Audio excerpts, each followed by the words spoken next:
The ceramic of my favorite mug was warm against my palm, a familiar comfort in the quiet of a Tuesday morning. I was on the back porch, the one I'd stained a weathered gray with my own hands 2 summers ago, watching a hummingbird duel with a feeder. The air smelled of cut grass and impending rain. This was my small slice of peace, the hour before the world started making its demands. I took a slow sip of coffee, the bitter dark roast, a daily ritual I never skipped. Inside, the house was silent, clean, and full of delight I had designed it to catch. It was a home that felt like me, settled, sturdy, filled with quiet stories. I remember thinking in that exact moment how the definition of a successful life wasn't a grand title or a fat bank account, but this, the ability to sit in a comfortable silence with yourself and feel nothing but contentment. The sliding glass door hissed open behind me. It was my son, Leo. He was holding his phone, his brow furrowed in that way it did when he was wrestling with a complex line of code or a difficult conversation. He was 32, a man I was still getting to know outside the frame of motherhood, but the sight of him always softened something in me. "Mom, you got a minute?" he asked, his voice a little too casual. "I've got all the minutes for you, honey. You want some coffee? It's the good, better stuff you hate." He gave a half smile that didn't reach his eyes. "No, I'm good." He pulled out the wrought iron chair opposite me, the scrape of its legs against the deck boards setting my teeth on edge. He sat, leaning forward, elbows on his knees. He was a handsome man, my Leo, with his father's dark, earnest eyes. But today, those eyes were avoiding mine, looking instead at the planks of the deck, at the trees, at anywhere but me. "What's on your mind, sweetie?" I prompted, setting my mug down. "Is it work? Is it Chloe?" Chloe was his girlfriend of a year, a bright, ambitious woman who loved my son, I believed, but also loved the idea of the life he could provide. "It's about the future, Mom. Our futures. Yours and mine." He finally looked at me, and the intensity in his gaze was unnerving. Chloe and I were serious. We're talking about next steps. A house, kids. My heart did a little flip of joy. "Leo, that's wonderful news. I'm so happy for you both." "Yeah, it is. It is wonderful." He paused, swallowing hard. "But it means we have to be realistic. We have to plan." He took a deep breath, the kind you take before jumping into cold water. "We've been looking at your situation too." "My situation?" I asked, my voice barely a whisper. "This house," he said, gesturing vaguely at the structure behind us. "It's too big for you now. The upkeep, the property taxes, it's a burden. And your business, the flower shop, it's a sweet little hobby, Mom, but it's not exactly a growth industry. At your age, you should be relaxing, not worrying about payroll and invoices." The words landed like physical blows. A sweet little hobby. At your age. I felt the air leave my lungs. The flower shop, Blossom and Beam, wasn't a hobby. It was the thing that had saved me, that had put him through college after his father passed. It was my creation, my passion, my financial independence. "Leo," I started, but he pressed on, his voice gaining a strange, rehearsed confidence. "We've crunched the numbers. If you sold this house, you'd clear a significant amount. You could buy a lovely, modern, low-maintenance condo in one of those new adult communities. They have pools, activities. You'd have a community. And the proceeds from the sale, well, they'd be the down payment for our future. A real, solid future." I stared at him, my mind reeling. The hummingbird was gone. The sky had darkened. The world had narrowed to this patio, and my son's face that suddenly looked like a stranger's. "You want me to sell my home to fund your down payment? It's not just for us, Mom. It's for you too. It's a smarter allocation of assets. It's time. Look, let's be honest here." He leaned in, his gaze unwavering, and he said the words that would echo in the hollowed-out chambers of my heart for months to come. "You've had your life. You've done your thing. But now, Mom, you're just too old to matter in the way you used to. Your ambitions, this big house, the shop, it's just not necessary anymore. It's our turn. Too old to matter. The phrase didn't just hurt, it erased. It attempted to wipe away decades of struggle, of love, of building a life from the ashes of grief. It reduced me to a demographic, a problem to be solved, an asset to be reallocated. I looked at my son, at the man I had raised, and I saw not a hint of malice, but something far terrifying. A serene, unshakable conviction that he was right. He truly believed my time of mattering was over. The coffee in my stomach turned to acid. The comfortable silence of the morning was now a deafening roar in my ears. I didn't cry. I didn't shout. I just sat there, the warmth of the mug leaching out of my hand, replaced by a cold, solid calm. In that moment, something inside me, something I thought was permanent and flexible as an old oak tree, finally snapped. I looked at him, my voice eerily quiet when I finally found it. "You should go now, Leo." He looked surprised, maybe even a little offended that his perfectly logical proposal wasn't being met with maternal enthusiasm. "Mom, don't be emotional. Let's talk about this rationally." "There is nothing to talk about," I said, standing up. My knees didn't shake. My voice didn't tremble. I just sat there, the warmth of the mug leaching out of my hand, replaced by a cold, solid calm. In that moment, a new, unfamiliar thought began to whisper in the back of my mind. If I was so insignificant, if my life's work was so unnecessary, then why did he want it so badly? And more importantly, what would happen if I decided to take it all back? To understand the depth of the cut, you have to understand the tapestry it's sliced through. Our story didn't begin with betrayal. It began with love and with loss. I met David, Leo's father, in a college library, our hands reaching for the same worn copy of Steinbeck's East of Eden.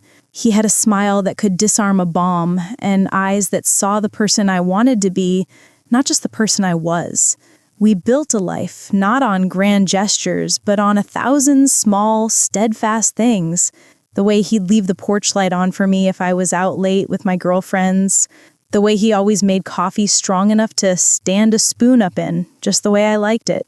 We saved for years to buy this very plot of land, then spent weekends with friends hammering and sawing, raising the frame of this house like a monument to our shared future. We planted the oak tree in the backyard when I was pregnant with Leo, pressing the soil down with our hands, dreaming of the child who would one day climb its branches. David was an architect, a man who believed in the integrity of structures. He taught me that a solid foundation could weather any storm. He was the calm to my occasional storm, the steady hand on the tiller. And then, when Leo was 14, the storm came that we couldn't weather, a heart attack. Swift and brutal on an ordinary Tuesday. Just like that, the foundation of our world crumbled. The grief was a physical presence, a heavy gray fog that filled the rooms of our newly silent house. I'd find Leo, a gangly teenager, sitting on the floor of his father's closet, just breathing in the fading scent of his cologne on an old sweater. I had to be both soft place and fortress for him. I had to learn how to be two people. Before David died, my life was about creation in a different way. I was a history teacher, and I loved it. But a teacher's salary wasn't going to cover a mortgage and a college fund. I had to get practical. And in the depths of my grief, I found a strange, stubborn spark. David had always loved the peony bushes I planted by the front door. He said they were proof that beautiful things could thrive with a little care and strong roots. In that first desolate spring after he was gone, when those peonies burst forth in a riot of pink and white, it felt like a message. So I took a risk. I used the small life insurance payout to do more than just pay bills. I rented a tiny, sun-filled storefront with a big front window and a back room that smelled of damp earth and possibility. I called it Blossom and Beam. The blossom was for the flowers, for growth. The beam was for the light, for David, for the strength I had to find.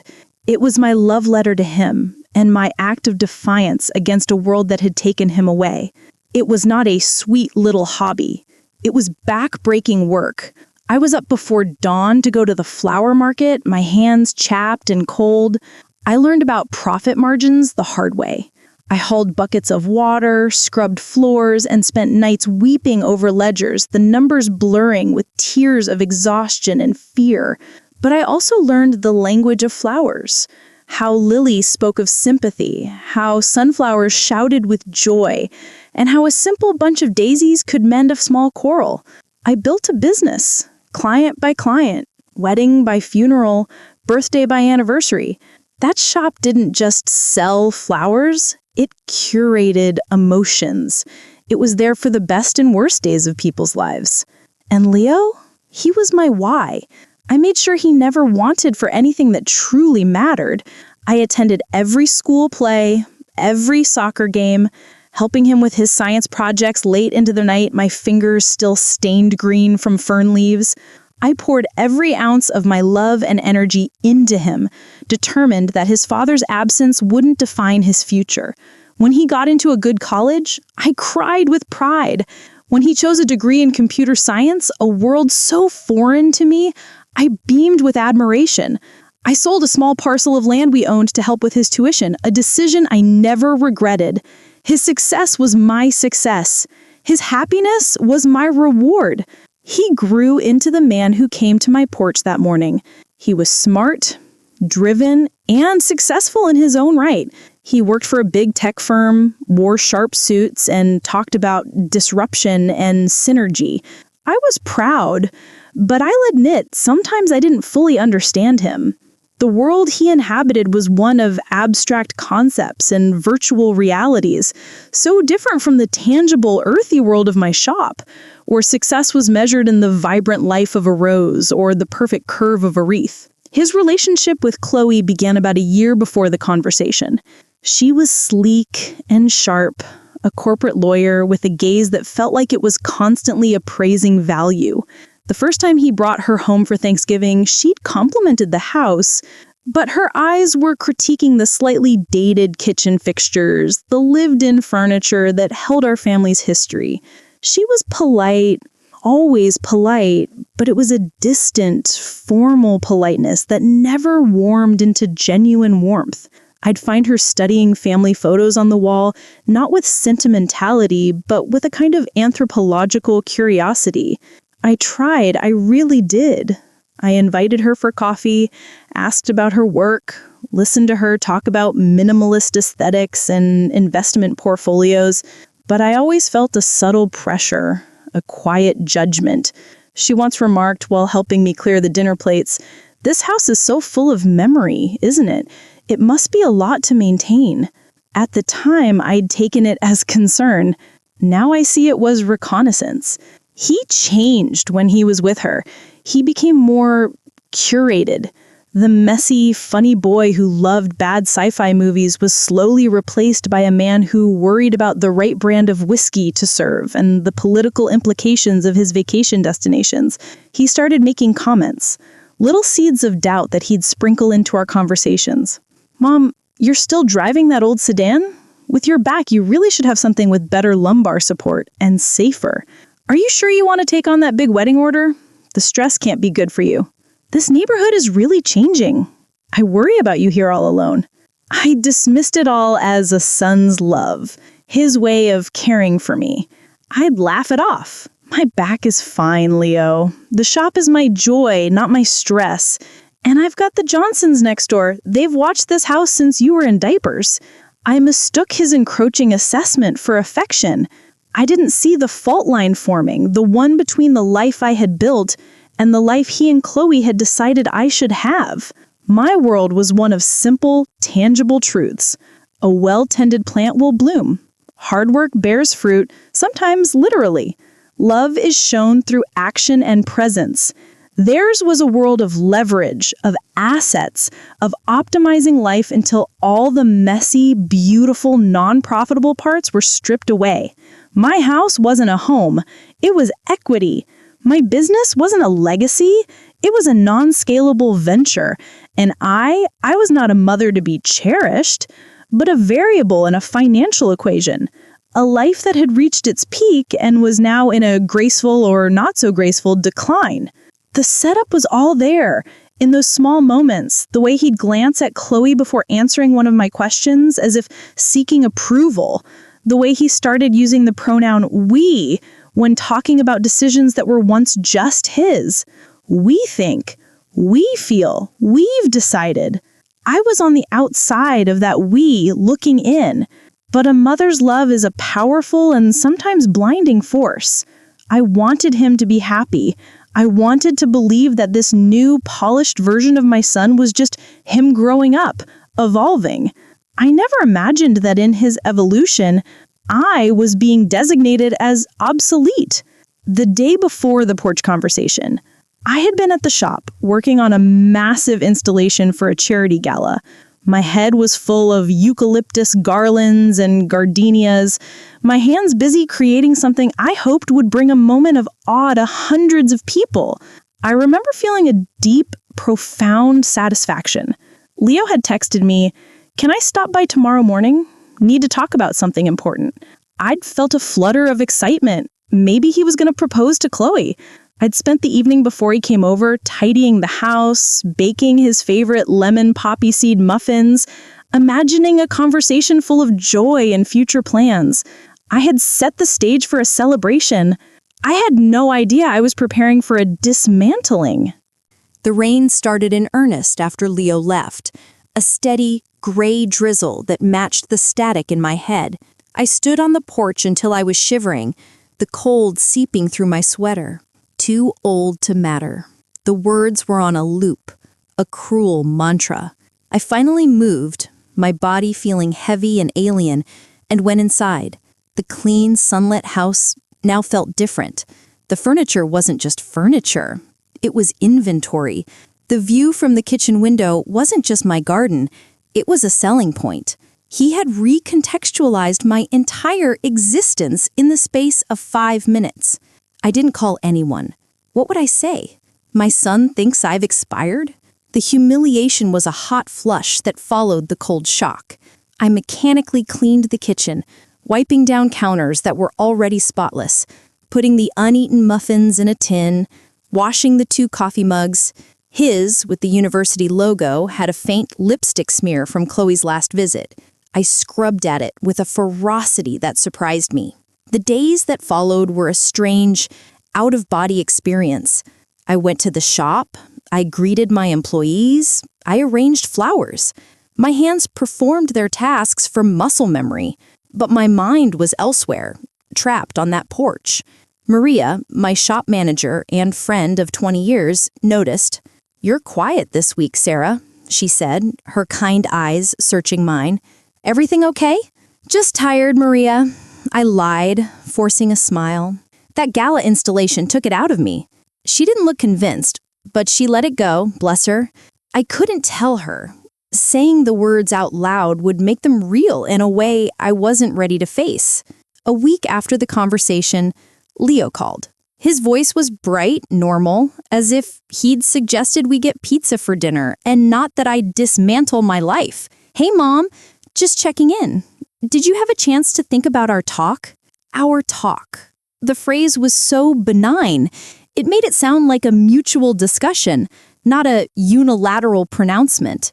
"I've thought of little else, Leo," I said, my voice carefully neutral. "Great! So Chloe and I have found a few condos we think you'd love. One has a fantastic view and a community garden. You'd like that, right? I can send you the links. And we've been pre-approved for a loan, so once we have an idea of the timeline from your end, we can really get the ball rolling." The audacity took my breath away. He wasn't waiting for my agreement. He was proceeding as if my compliance was a foregone conclusion. He was already spending the money from a house that wasn't for sale. "Leo," I interrupted, my heart hammering against my ribs, "I never agreed to any of this." There was a pause on the other end of the line. I could almost hear his frustration. "Mom, come on. Don't be difficult. This is a win-win. You get to simplify your life, and I get to start mine properly. It's what Dad would have wanted." The mention of David was a masterstroke, and he knew it. He was using my love for his father as a lever. Rage, hot and clear, flashed through me for the first time. "Don't you dare," I said, my voice low and shaking. "Don't you dare tell me what your father would have wanted. He built this house for us, for our family. He would never have asked me to give it up because it was unnecessary." "That's not what I'm saying," he said, his tone turning patronizing again. "I'm saying he'd want you to be secure and comfortable, not burdened, and he'd want his grandson to have a good start. Look, why don't you have dinner with us on Friday? Chloe's parents will be there. We can all talk about it like adults. They're very savvy about real estate." The invitation felt less like a family dinner and more like a board meeting, a hostile takeover bid. My son had enlisted reinforcements. I knew I should say no, hang up, protect myself, but a part of me, the mother part, was desperate to see if there was a shred of the boy I raised left in this strategizing man. Maybe, in a different setting, I could get through to him. "Fine," I said, the word tasting like ash. "What time?" "7. And Mom, try to keep an open mind, okay?" The dinner was at a trendy, loud restaurant downtown, all exposed brick and industrial lighting. I felt out of place in my simple cardigan and slacks. Chloe's parents, Richard and Evelyn, were exactly as I had imagined, impeccably dressed, with handshakes that were more assessment than greeting. Richard was a retired financial advisor, and Evelyn's smile never quite reached her calculating eyes. The conversation was pleasant at first, a ballet of pleasantries about the weather and the wine. But as the main courses arrived, Leo steered the conversation to the reason we were all there. "So, Richard," Leo began, "Mom is sitting on a gold mine with that house of hers. 3-bedroom, 2-bath, on a full quarter-acre lot in a neighborhood that's skyrocketing." Richard nodded, chewing his steak thoughtfully. "Prime location. You'd clear a very tidy sum, even after capital gains. The condo market is much softer. A great time to buy in as a downsizer." I felt like a specimen under a microscope. They were talking about me, my life, as if I weren't there. "I'm very happy where I am," I said, my voice firmer than I felt. "Happiness is one thing, Sarah, but practicality is another. At our age, we have to think about stairs, about roof repairs, about being all alone in a big, empty house. It's a lot. I'm 58, Evelyn, not 88. I'm perfectly capable of climbing stairs and calling a roofer." Leo shot me a look. "Mom, be reasonable. They're just trying to help." "The help I didn't ask for," I replied, holding his gaze. Chloe, who had been quiet, finally spoke. Her voice was cool, logical, a scalpel. "Sarah, we all want what's best for you, but we also have to think about the family legacy. That equity is just sitting there, dormant. In Leo and my hands, it becomes the foundation for the next generation. It's about optimizing the family's assets for long-term, multi-generational growth." I stared at her, then at my son. He was nodding in agreement. Multi-generational growth. They had reduced our family, our history, our love to a business model. My house, my shop, they were just dormant assets, and I was the stubborn custodian refusing to hand over the keys. "This isn't about a legacy," I said, my voice trembling with a mixture of hurt and fury. "This is about you two wanting a bigger house than you can afford on your own." The table went silent. Chloe's face tightened. Richard cleared his throat. Leo's eyes flashed with anger. "That's a cruel and unfair thing to say, Mom," Leo said, his voice low and tight. "After everything I've accomplished, you think I'm just some mooch? This is about building a stable future for your future grandchildren. Or don't you care about that? The guilt trip was expertly deployed. He knew that the idea of grandchildren was my softest spot. He was using my deepest longing as a weapon. Of course I care, I whispered, my resolve crumbling under the weight of their collective pressure. Then prove it, Chloe said softly, but her eyes were hard. Prove that you support this family, that you believe in our future. Let go of the past, Sarah. It's time. I looked around the table at their expectant faces. My son, the love of my life, looking at me with impatience. His girlfriend with cool judgment. Her parents with detached financial interest. I was surrounded. I felt the walls of the restaurant closing in on me. I couldn't breathe. I threw my napkin on the table. I have to go. Mom, don't do this, Leo said, his voice a warning. Do what, Leo? Defend my own life? I stood up, my chair scraping loudly. You asked me to keep an open mind, but your minds have been closed for a long time, haven't they? You've already decided what my life is worth, and it's exactly the amount you need for a down payment. I didn't wait for a response. I walked out of the restaurant, the buzz of conversation dying behind me. The cool night air hit my face, and I gasped, leaning against the building. The betrayal wasn't just in the initial ask. It was in the ambush. It was in the ganging up. It was in seeing my own son sit across from me, a willing participant in a campaign to make me surrender everything David and I had built. I drove home in a daze. The city lights The pressure didn't let up. It just changed form. It became a slow, steady drip, eroding my peace. The loud confrontation was over, replaced by a quiet, insistent campaign. It started with the helpful links. Leo would email me listings for condos, always with a chirpy, optimistic subject line. Perfect place for you, Mom, or check out this view. I'd open them to see sterile, white-walled boxes with generic art, identical kitchens, and balconies overlooking parking lots. They were soulless.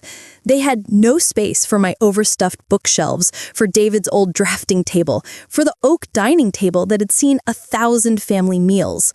I never replied. Then came the spontaneous visits from realtors. A perfectly coiffed woman would ring my doorbell holding a folder.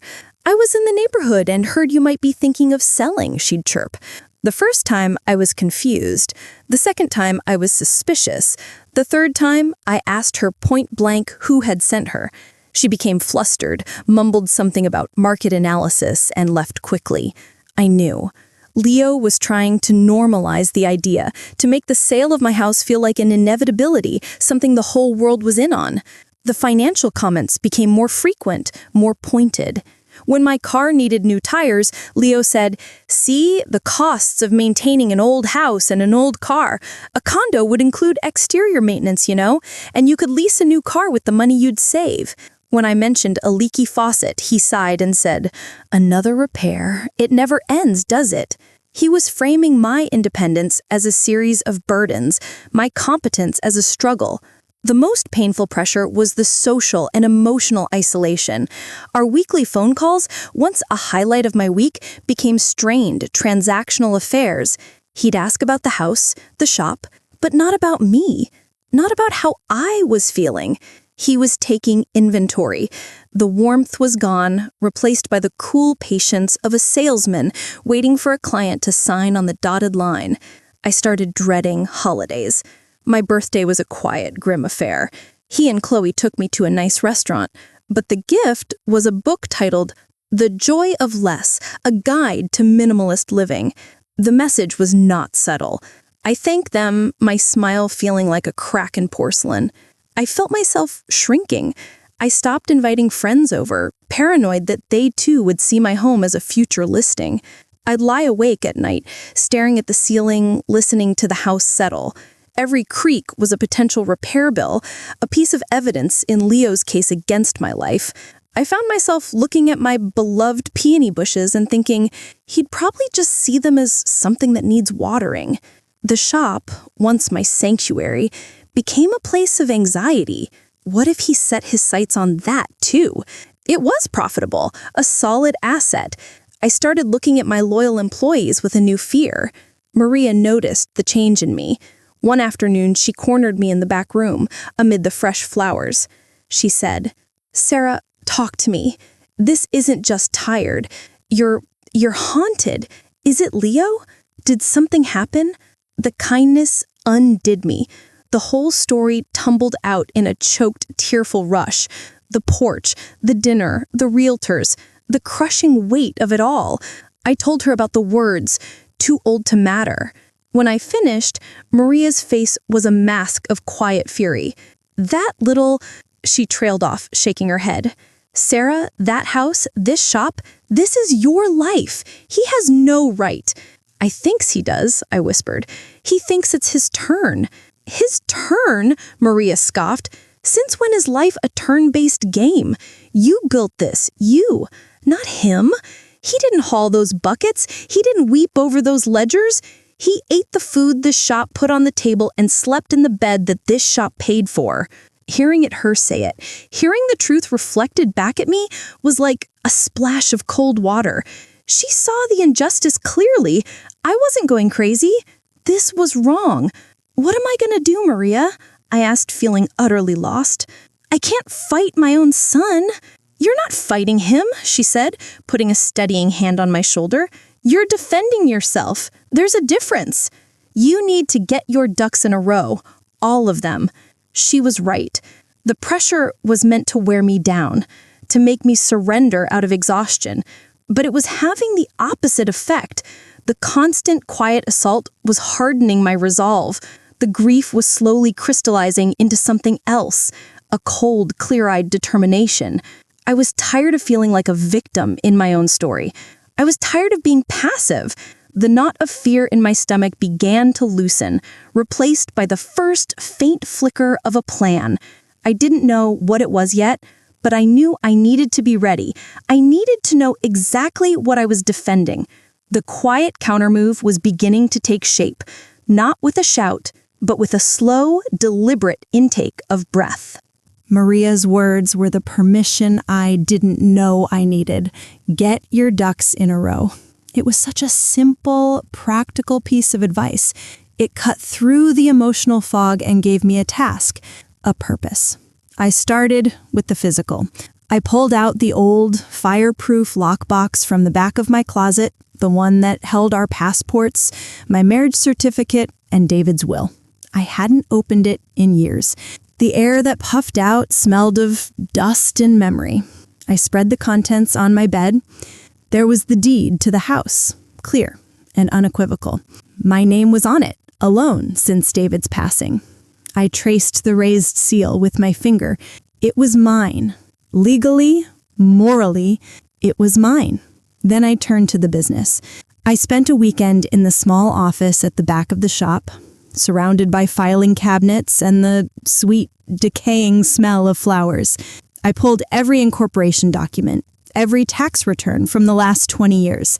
I saw the trajectory of Blossom and Beam in black and white. The lean first years where I'd barely broken even. The slow, steady climb.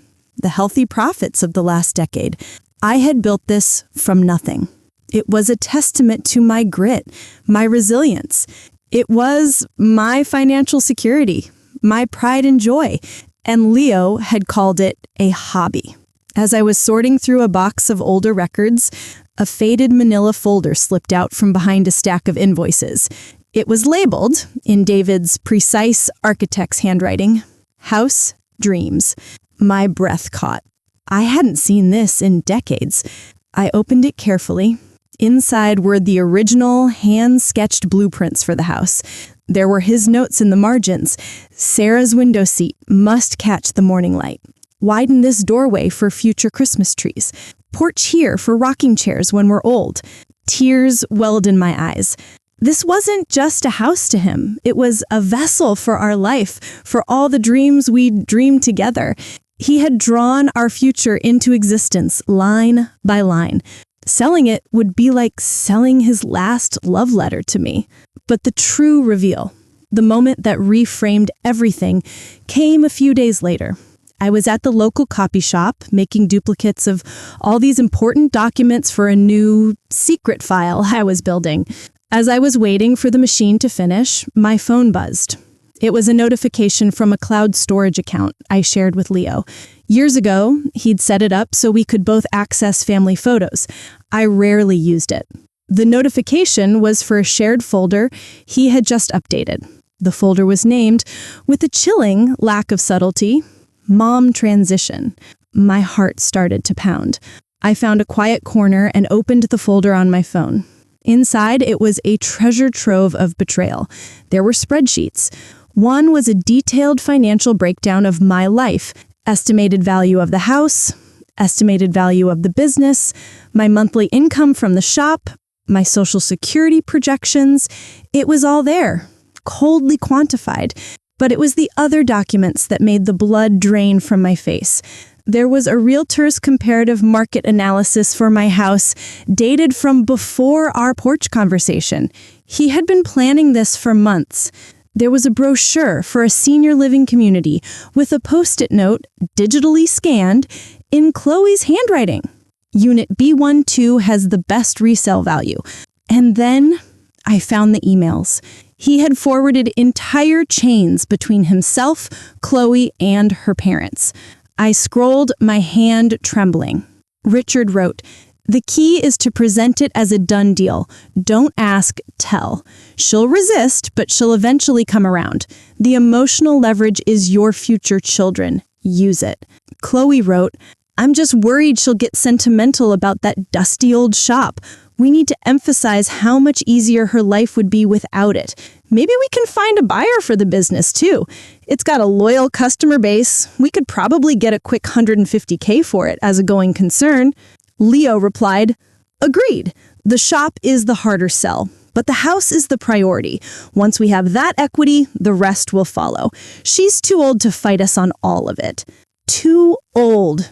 There it was again. The core of their strategy. They weren't just asking, they were executing a plan. They saw my age not as a fact of life, but as a vulnerability to be exploited. They weren't waiting for me to see the light. They were preparing to maneuver me into a corner until surrender was my only option. The final email, sent just the night before, was from Leo to Chloe. It was only 2 lines. "Don't worry, honey. She'll sign. She's just being emotional.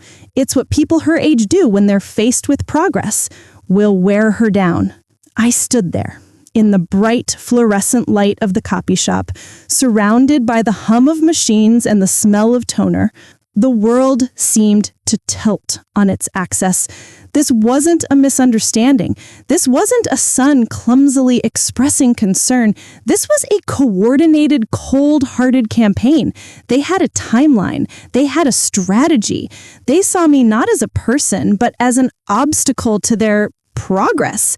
The grief and hurt I had been carrying for weeks suddenly evaporated, burned away by a pure, white-hot clarity. I wasn't dealing with a misguided son. I was dealing with adversaries, and they had just made a fatal mistake. They underestimated me. They thought I was too old to matter, too old to fight. They thought my sentimentality was a weakness. But as I looked at David's blueprints, at the proof of my own life's work in those tax returns, I realized they had it all backwards. My love for this life, for this home, for this business, that wasn't my weakness. It was my strength. It was my why. And it was the one variable in their cold, calculated spreadsheets that they could never quantify. I quietly paid for my copies, collected my documents, and walked out into the afternoon sun. The fear was gone. In its place was a calm, steely resolve. The truth had dawned, and it had given me my power back. The game had just changed.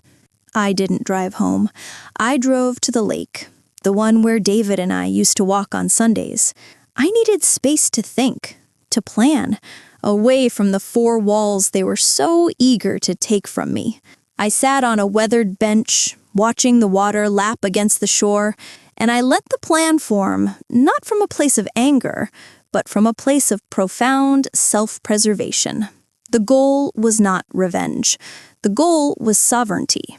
I needed to make myself untouchable to protect the life I had built so that it could never again be seen as a liquid asset for someone else's convenience. I needed to build my own fortress, not of stone and mortar, but of paper and law. My first stop was a lawyer.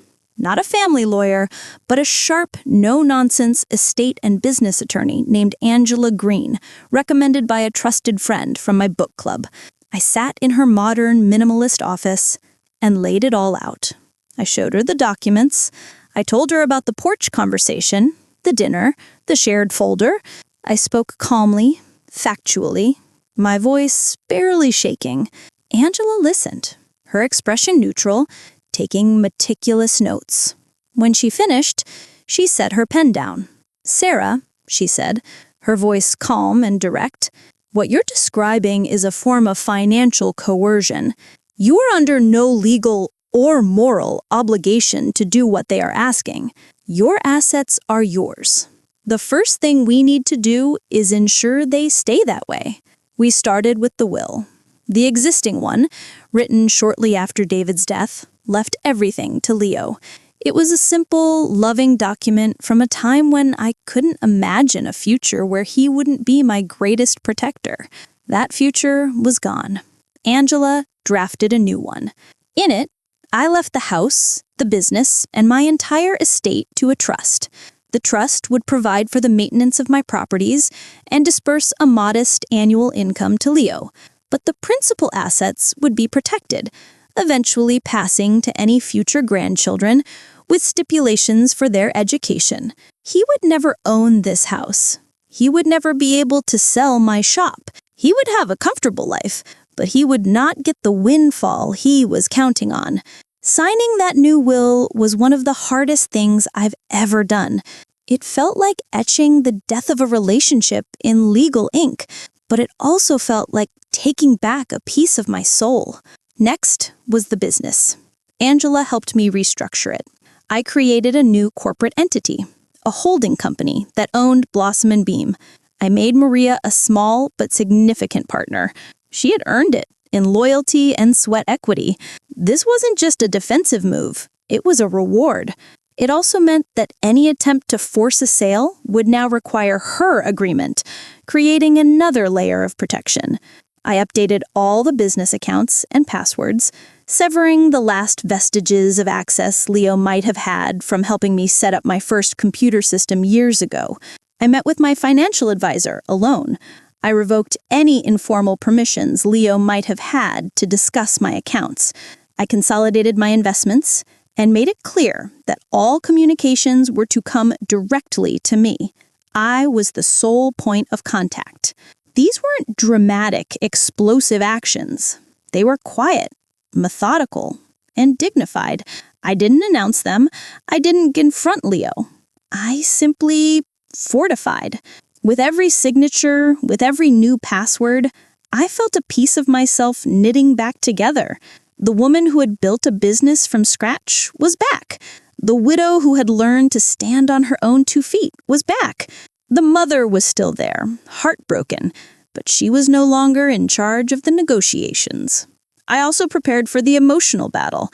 I knew the pressure would intensify once they realized I wasn't folding. So I prepared my responses. I practiced them in the mirror.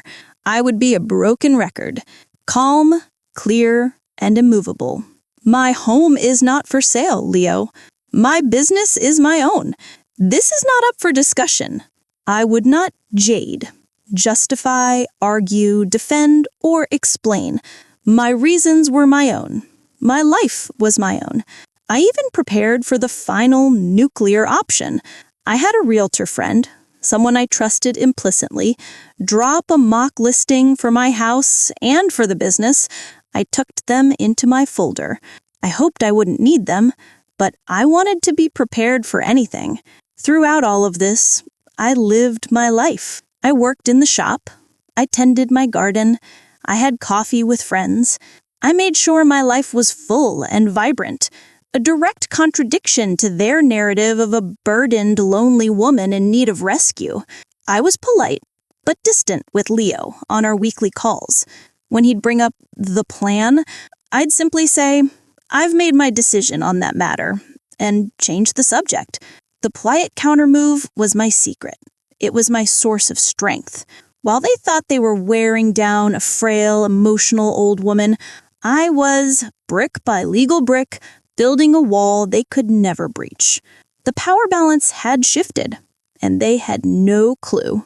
The composed, intelligent woman I had always been was finally shining through the fog of their condescension. I was no longer on the defensive. I was waiting, and I was ready. The climax didn't arrive with a bang, but with a text message. It was a Saturday morning, 6 weeks after I'd found the mom transition folder. "Leo, Chloe and I are coming over this afternoon around 3. We need to have a firm talk about the future. It's time to make a decision." The tone was a CEO summoning a subordinate for a performance review. It's time to make a decision. I knew what that meant. They believed it was time for me to capitulate. The wearing down process was over. They were moving in for the close. I felt a strange calm. The waiting was over. I texted back a simple, "Okay." Then I went about my morning. I weeded the garden. I baked bread, filling the house with a warm, comforting smell that felt like an act of defiance. I took a long, slow shower and put on clothes that made me feel strong and comfortable. I was not going to be intimidated in my own home. At 3 p.m. sharp, the doorbell rang. I opened the door to find Leo and Chloe standing there. He looked determined, a folder tucked under his arm, his own version of my secret file. Chloe wore a tight, professional smile. They stepped inside without waiting for an invitation. "Something smells good," Leo said, his tone artificially light. "I baked bread. Would you like some? Tea?" "No, Mom, we're fine," he said, marching into the living room and taking his usual seat in David's old armchair. It was a power move, whether he realized it or not. Chloe sat primly on the edge of the sofa. I sat opposite them, in my own chair, folding my hands in my lap. "So," Leo began, placing the folder on the coffee table between us. "We need to finalize things. We've found our dream house. It's everything we've wanted. The offer is contingent on our financing, and our financing is contingent on the sale of this house." He said it as if he were explaining that the sky is blue, a simple, unassailable fact. I said nothing. I just looked at him. He shifted, unnerved by my silence. Sarah jumped in, her voice sweetly reasonable. "We know this is hard. Change is always difficult. But think of the excitement, a new chapter for you, and for us, a real start. For your grandchildren." She patted her stomach, a gesture so theatrical it was almost comical. "We were going to wait to tell you, but yes, I'm 10 weeks pregnant. So, you see, this isn't just about us anymore. It's about your grandchild. It needs a home, a proper home." A grandchild. They had played their ultimate card. I felt a jolt, a seismic shock of mingled joy and profound sorrow. A baby, a part of David, a part of me, and they were using this pure, innocent life as a bargaining chip. The manipulation was so profound, it took my breath away. I looked at Leo. "Is this true?" He nodded, a genuine smile breaking through his businesslike demeanor for a second. "It is, Mom. You're going to be a grandma." For a moment, the old me, the mother, wanted to crumble, to hug him, to cry with joy, to give them everything they wanted for this baby. But the new me, the fortress, held firm. This changed nothing about their actions. It only made them more despicable. "Congratulations," I said, my voice soft but unwavering. "That is wonderful news. I am truly happy for you both. But it doesn't change my decision. This house is not for sale." Leo's smile vanished. The CEO was back. "Mom, enough. This isn't a game. This is happening. We've drawn up the papers." He opened his folder and slid a document across the coffee table. It was a power of attorney form, granting him the authority to manage my financial affairs and property. My blood ran cold. "You want me to sign over control of my life to you?" I asked, my voice dangerously quiet.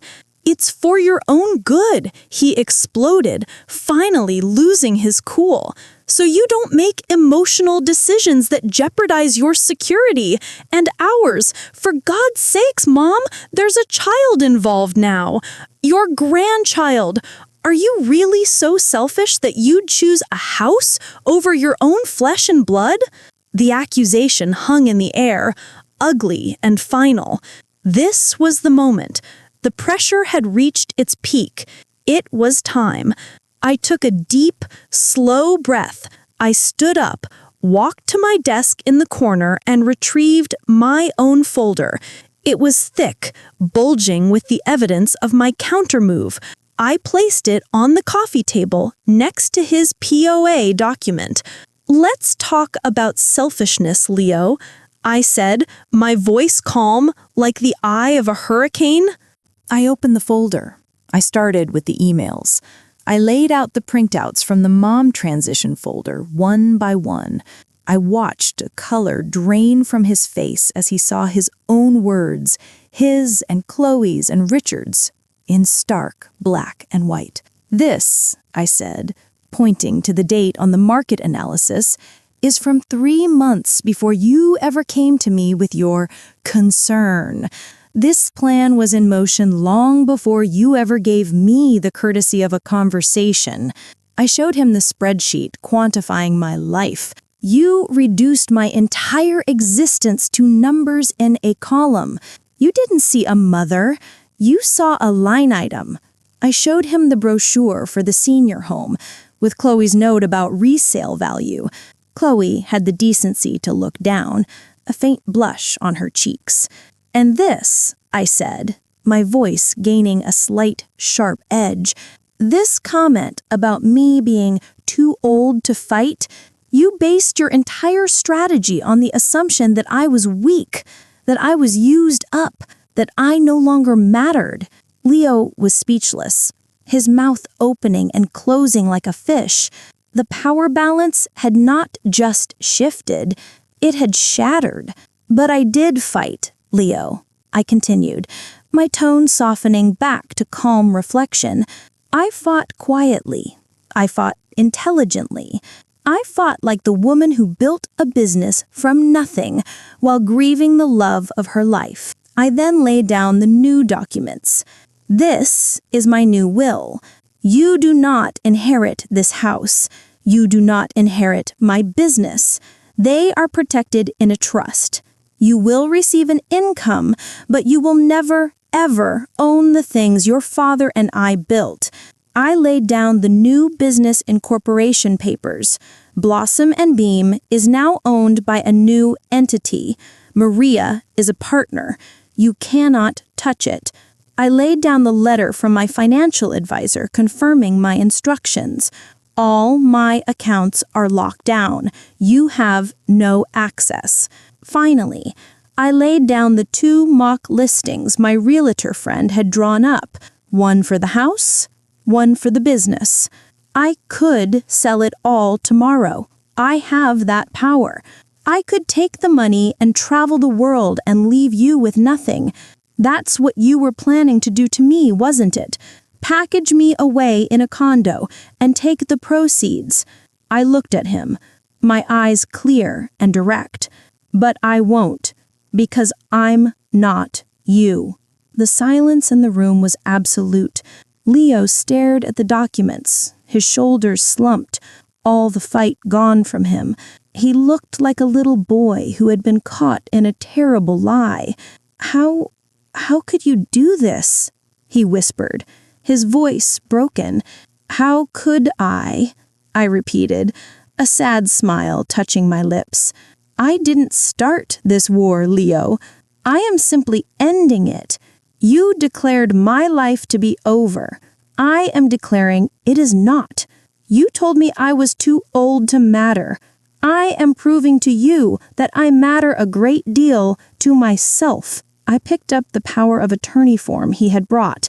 I slowly, deliberately tore it in half, then into quarters, and let the pieces flutter onto the coffee table. "This is my home," I said, my voice firm, filling the space. "This is my business. This is my life, and you have no claim to any of it. Not anymore." I stood up, indicating the conversation was over. "I want you to leave now. You are welcome back in this house when you can see me as a person, not a portfolio. And I very much hope to be a grandmother to your child, but it will be on my terms, from a place of mutual respect, not from a position of being your asset manager." They stood, shock-shelled. Chloe gathered her purse, unable to meet my gaze. Leo looked at me, and for the first time in years, I saw not a strategist or a CEO, but my son, bewildered and lost. "Mom, he stammered. "Goodbye, Leo," I said, softly but with finality. I watched them walk to the door and let themselves out. The click of the latch was the most satisfying and the most heartbreaking sound I had ever heard. The confrontation was over. The consequence had landed. I had taken back everything I built, and as I stood alone in the living room, the scent of fresh bread still in the air, I didn't feel triumphant. I felt quiet. I felt clean. I felt free. The aftermath of that day was not a Hollywood ending. It was quiet, messy, and real. Leo and I did not speak for 3 months. The silence was a vast, empty plain between us. I grieved deeply. I had lost my son, perhaps forever, and the pain of that was a constant, dull ache. There were days I wondered if I'd been too harsh, if I should have folded for the sake of the grandchild I might never know. But then I would walk through my garden, or sit at my kitchen table, bathed in the morning light, or walk into my thriving, beautiful shop, and I would feel a profound sense of peace. This was my life. I had defended it. I had not allowed myself to be erased. I focused on living. I poured my love into my business, into my friends. I started volunteering at a local community garden, teaching teenagers how to grow things. It was healing to put my hands in the soil and nurture new life without any expectation of what it would one day owe me. The first crack in the ice came in the form of a letter. It arrived in a plain white envelope, his handwriting on the front. My hands trembled as I opened it. "Mom," it began, "I don't even know how to start this. I've tried to write this letter a dozen times. There's no excuse for what I did, for what I said. The words, 'I'm sorry,' feel so inadequate, but they're all I have. Reading my own emails in your living room was like looking at a stranger. I didn't recognize the person who wrote those things. I got lost, Mom.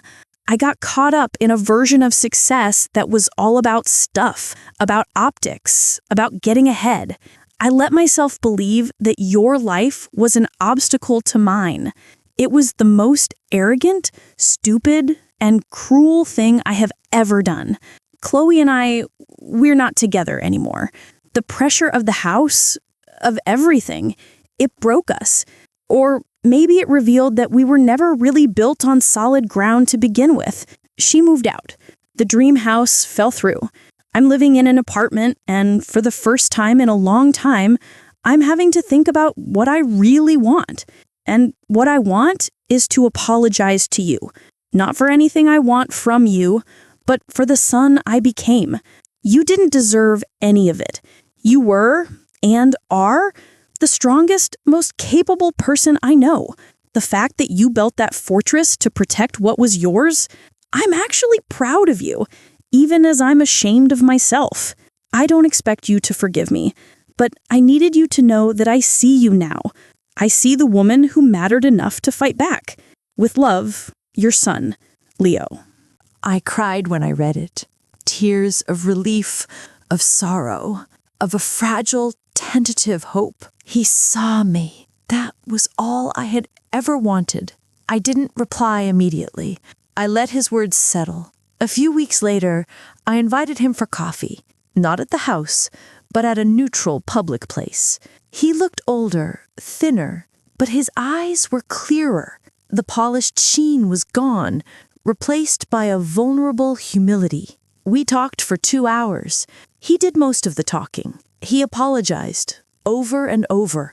He talked about the pressure he felt from Chloe and her family, the toxic culture at his job, his own deep-seated insecurities that made that optimized life so appealing. He admitted he had been a coward. The worst part, he said, his voice thick with emotion, was that I knew it was wrong. Every time I said those things to you, a little voice in my head was screaming. I just shut it out. I listened. I didn't offer absolution. I just listened. And when he was done, I placed my hand over his. I forgive you, Leo. But forgiveness isn't a reset button. We can't go back to what we were. We have to build something new. And that new thing will have boundaries. This is my life. You are welcome in it, but you do not get to run it. He nodded, tears in his eyes. He understand. Thank you, Mom, for everything, for being the kind of person who fights for what's right. That was 6 months ago. Our relationship is different now. It's quieter, more respectful. He comes over for dinner once every couple of weeks.